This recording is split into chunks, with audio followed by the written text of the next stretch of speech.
అదేంటే suit case కట్టుకుని ఎక్కడ బయలుదేరావే? ఇన్నాళ్ళు మీరు మంచి వాళ్ళు అనుకున్నానండి. ఈ రోజే తెలిసింది మీరు తిరుగుబోతోలని. మా పుట్టింటికి వెళ్ళిపోతున్నాను నేను. అసలు ఎందుకు వెళ్ళిపోతున్నావే? ఏటైందే?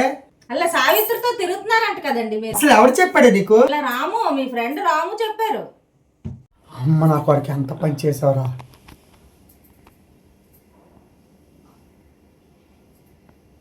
ఒక్క నిమిషం ఆగే. ఎందుకు ఆగాలి? ఆగు, ఒక్క నిమిషం.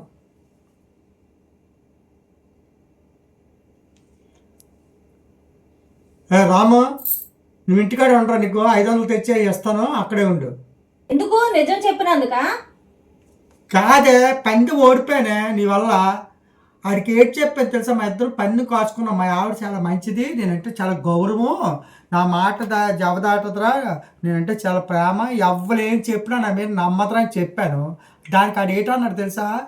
నేను మీ ఆవిడని ఎలాగైనా సరే అబద్ధం చెప్పి నమ్మిస్తాను అన్నాడు. అలాగ నువ్వు నప్పిస్తే నీకు 500 ఇస్తాను అన్నాను.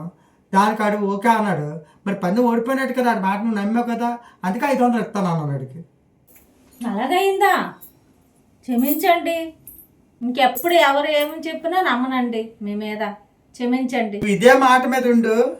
ఇక్కడ నుంచి నేను చాలా జాగ్రత్తగా ఉంటాను.